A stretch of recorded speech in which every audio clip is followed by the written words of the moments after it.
Okay, so I did a lot of work last night. Um, this is going to be another part in our Where We Find Time to Paint series. I had a couple hours last night, about 3 hours, after dinner, and kids were watching a movie. The Second Cruise movie's pretty good, by the way. I thought it was funny. Anyway, I was listening to it while I was painting. But it allowed me to get a lot done. So I did get, you can probably see that, some of that. We got snow, by the way. Yeah. But I did get Morty basically all the pre-wash colors on, and then I did that with all of them. The guys in the box here. And of course the one I'm working on right now. So the next step, what I'm working on now after the wash was done, I did the oil wash and used the Q-tip and cleaned them all off. And they came out really, really nice. I think they did anyway. Very grungy, dirty looking. That's what we wanted. And it matches what I've already done with the rest of the army that he had. I also put down the basing material. I used sterling mud as a basing material just to kind of give it some texture and some color.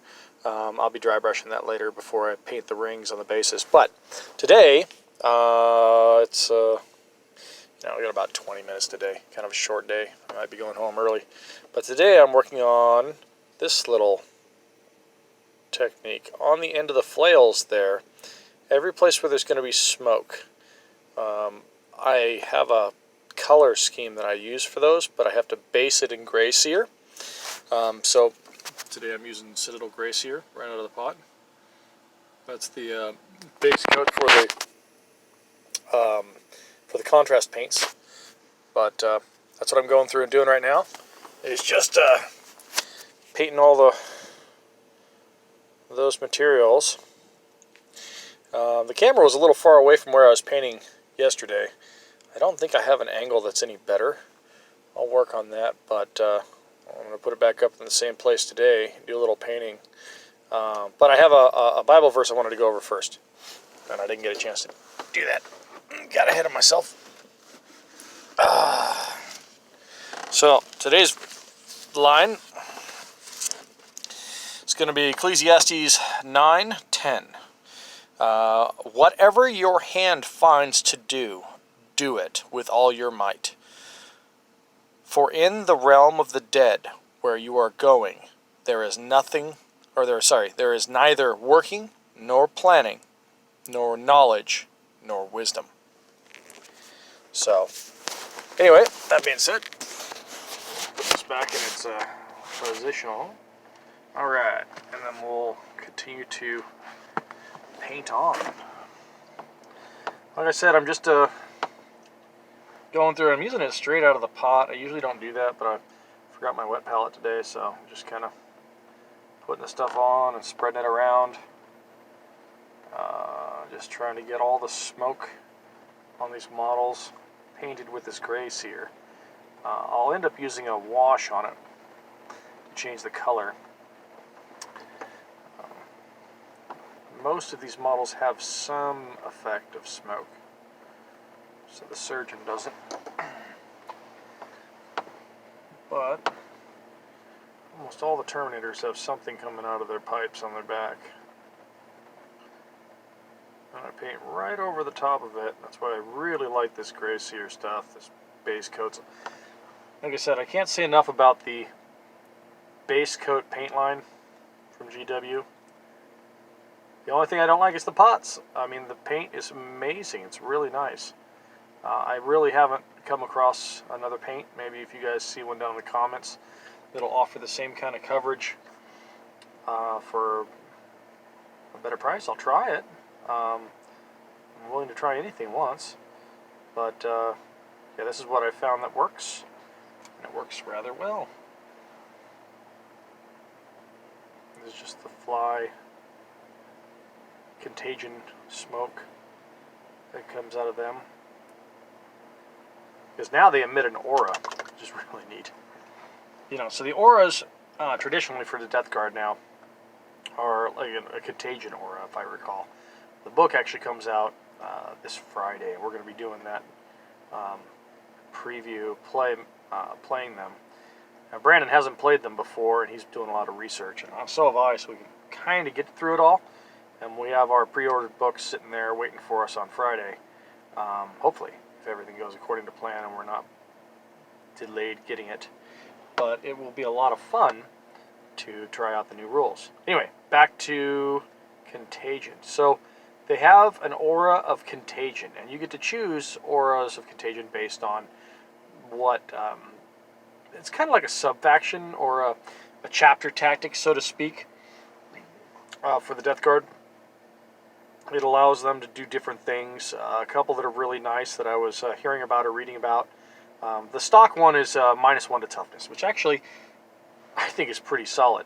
And for the first turn, it's 1 inch. The second turn, it's 3 inches from each of your units, just about every one of your units. The next turn is 6 inches, and then every turn thereafter, it's 9. It maxes out at 9. Now, Morty actually gets it on max all the time, which is super, super sweet because he actually moves pretty quick. Not as fast as I wish he would because he doesn't have warp time. But you know what? If he's a gigantic bullet magnet, he draws a lot of attention. And hopefully the other 1,500 points of the army can do its job because I'm going to struggle to kill that guy. I'll tell you right now. But yeah, just continuing on here. So the aura that I like, or the other ones that I like, are the aura that cancels out the rerolls and does not allow Overwatch. That one is scary because, especially like we've got a couple of Tau players in our group, and they do not like that one. That one's kind of nuts. But that being said, my ultimate favorite one is the one that is, in my opinion, game-changing, is the movement one. So half your movement when you run, advance, or charge. Wow. That's impressive because you are now moving slower than Deathguard is. You won't be able to break away. When you move to a normal move to fall back, as far as I understand, I haven't seen the book yet, but as far as I understand, you only be able to move half your movement. So if you are within engagement range of Plague Marine or Plague anything, you'll be able to fall back. Let's just assume an infantry model falls back 6 inches. So you'll only be able to fall back 3 inches, which it's enough to disengage, but in most cases it will be. But it will make it so much easier to re-engage, or if you fall back from a vehicle and you shoot the vehicle and the vehicle explodes, then yeah, you're even within 3-inch range of Dreadnought explosions at that point. I think Dreadnoughts only blow up 3 inches and only do a single mortal wound. But that's what this army does, is a lot of chip damage, a lot of mortal wounds here and there. There's some really cool stratagems that I'm looking forward to seeing played. And hopefully, knowing the models that are available to Johnny and Brandon, I have a feeling we're going to see quite a few of those potential mortal wound stratagems being used. The one for the Poxwalkers, regenerating Poxwalkers, it's the Walking Dead. That's going to be cool. Those kinds of things. There's some other ones there too that I'm excited about seeing. One for the extra damage on the Plague Burst Crawlers. That one's nuts. That's like every turn I just choose a Plague Burst Crawler and give it full payload. I'm a guard player. That's just like, not beginning of the game, choose, hey, I want this is one of my 2 things that can have this full payload. Now you're like, you can take 3, and let's say you shoot one and destroy one. Oh, okay, well then I don't have to spend the stratagem this turn. It does, however, mean you can't do it every turn, but it also gives them the opportunity to shoot from a distance. And I know for a fact the Plague Burst Crawlers are already built and painted, because I did them. He's got at least 2 of them. So I'm assuming those are going in the list. At least I would hope they do. So we really get a feel for exactly what kind of hell they can wreak. Just looking forward to it. So I should be able to get this color done at lunchtime. I've got roughly 15 minutes left. So again, finding your time to do this is kind of, the easiest way, I guess.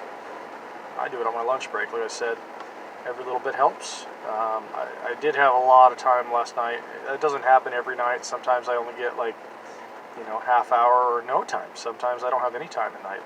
But my wife understands that I have a deadline for completing these models for the stream coming up. So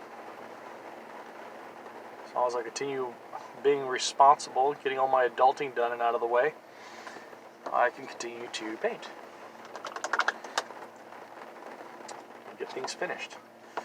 And I am doing a good job at that, I think. I don't think the Tallyman has any. Oh yeah, this guy. Tallyman model. Fantastic. Not only is the model cool as heck, but yeah, really, really solid model in the game. I think even the Plague Burst Crawler is good. Anyway, back to the Tallyman. Really solid model in the game. Has a lot of really, and I mean really, neat bubbles and effects. So much so that I can't even really get into it all and be fully, proficient with it. So here's Morty now. The purple and blue transition with some washes on the wings, and then I covered it with the oil wash, and it really kind of pops that, makes it look like it's veins or undercolor. So, continuing on with the smoke with this guy. There's a lot of it on this model. We'll start with the base down here because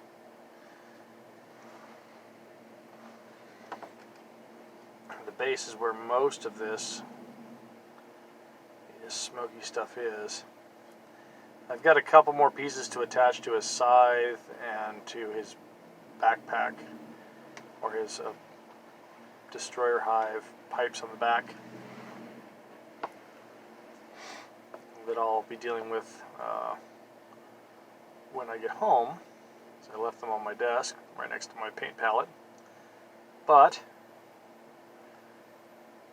for what I'm doing right now, this is all I need.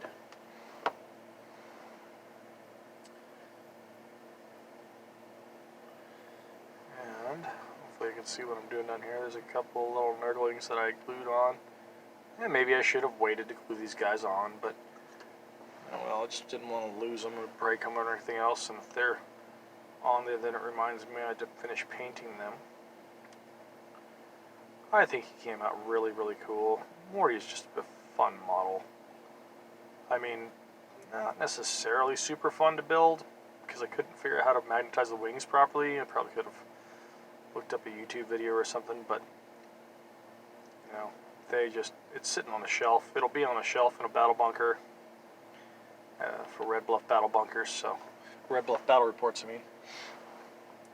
It just, yeah, it'll look cool, and all these smoke things will be bright green and blues like the Night Haunt, using the old Night Haunt washes that came out. So I still have lots of those washes. I really like them. The what are they called? The Hex Wraith Flame and the Night Haunt Gloom. Those are the washes that I will be using on these smoky bits once they're all painted up. So, but it's just too dark to paint those washes over the top of this after you put the oil wash on. So I have to brighten the base, which is part of the reason for this gray sear coat